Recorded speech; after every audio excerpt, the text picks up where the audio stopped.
magandang umaga po sa inyo lahat.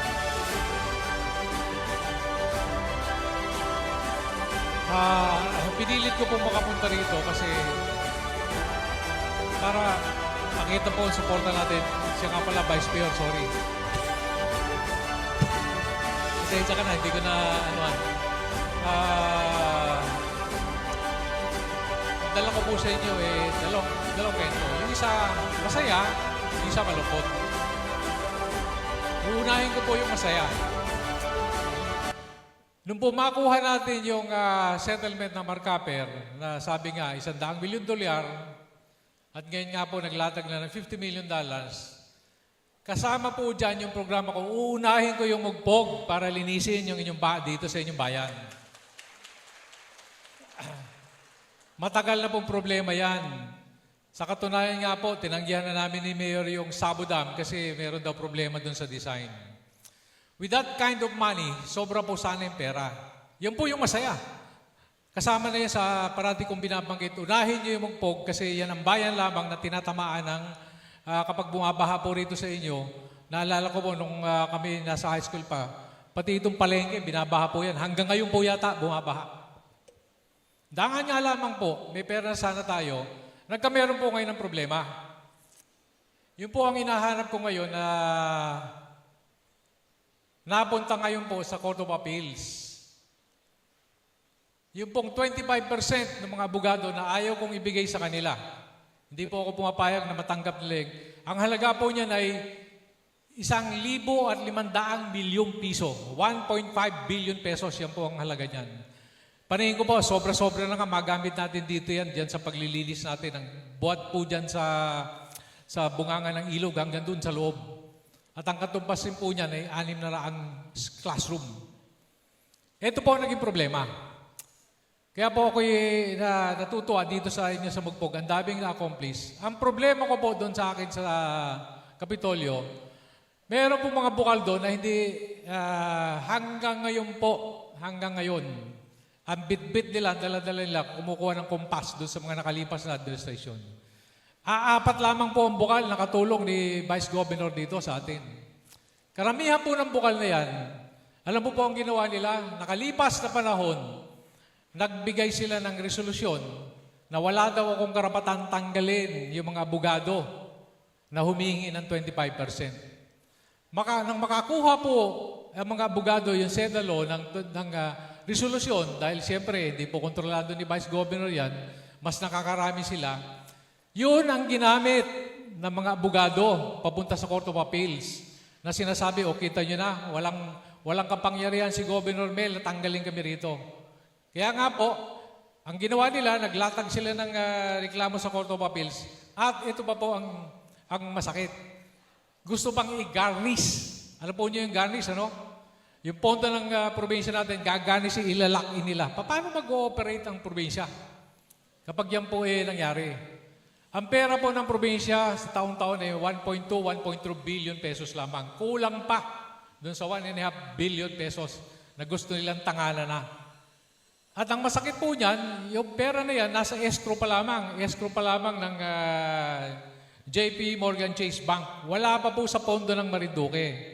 Ito pong pondo natin sa Marinduque, nasa Land Bank. Dito pa lamang, gusto na nilang likutin, gusto na nilang tangalan. So, yun po ang inihiling ko sana dyan sa mga bukal na nagbigay ng resolusyon dyan sa mga abogado na yan. Ay sila ngayon na mag-isip ng paraan para yan ay mapadali. Mantakin po ninyo, yan ay nung pang June 30, isang taon na nga po na naipagyabang sa atin na ayos na raw. Ngayon, nalaman lamang namin na hindi pala ganun kaayos, mayroon pa problema. Kaya dumating po ang pagkakataon, dumating yan ay October 3 na, bago nagkameron ng desisyon ng Court of Appeals. Dinismiss po ng Court of Appeals yung ating kaso ng writ of kalikasan at ang sinabi ng Court of Appeals, ang DNR ngayon na magdesisyon kung kayo ay dapat nang makaalis, baka wala na kayong pananagutan sa Marinduque. Ngayon, magbuhat pa ng October, pagtama ng November, December, so nakita ko doon sa tinrabaho ng mga abogado na yun, na halos 2 taon lamang po nagtrabaho 2.5 years lamang sila nagtrabaho, ay tatanggap ng 1 billion at kalahati. maski sino namang Marinduqueño siguro hindi makakapayag sa ganon. Sapagkat yung pong kaso na yan, noong pang 2010, nilatag ni Father Bernas. 2010 pa po. So 2010, 11, 12, 13, 14, 15, 16, 17, 18, 19, dumating po si Governor Presby. Nilatag niya yung mga abogado na yan. Ano po nangyari sa atin ngayon?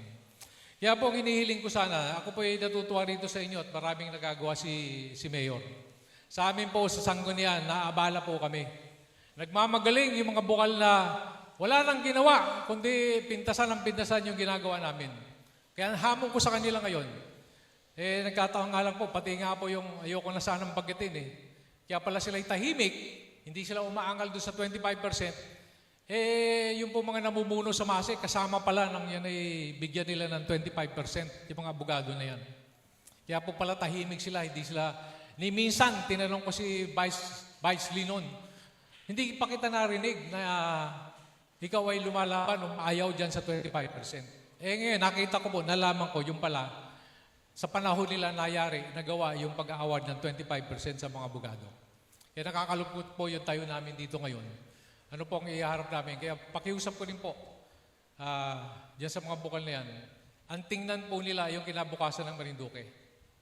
Wag po yung kinabukasan ng mga tumulong sa kanila nung nakalipas na panahon. Yung nakalipas na panahon, natulungan na naman po nila yon. Nakatanggap na rin sila ng tulong. Ang tingnan po natin lahat, dapat tayo mga public servant, yung kinabukasan ng mga Marinduqueño. Hindi po yung paulit-ulit na lamang. Ako po, maraming taon na akong nagtingin dito. Paulit-ulit na lamang na kapag company ganito ang nandito, pagdating doon sa kabila, parati pong may paksyon paano po tayo aabante niyan kung parati na lang nagtitinginan at parating itutulak kung sino man yung kanilang pinagkakautangan ng loob. Sana po, ang hiling ko sa ating lahat ngayon, ang tanawin po nating utang na loob ay sa mga mamamayan, lahat po ng mga Marinduqueño. Huwag na po yung mga nakalipas. Tapos na po yung kanilang istorya. Hindi na po yun, naipakita na po nila yung kanilang kakayahan. Bagitin ko lang po, yung ating naging congressman, 15 taon, yung governor po na sumunod, 6 na taon. Kami po, 1 taon pa lang kami nila vice governor dito.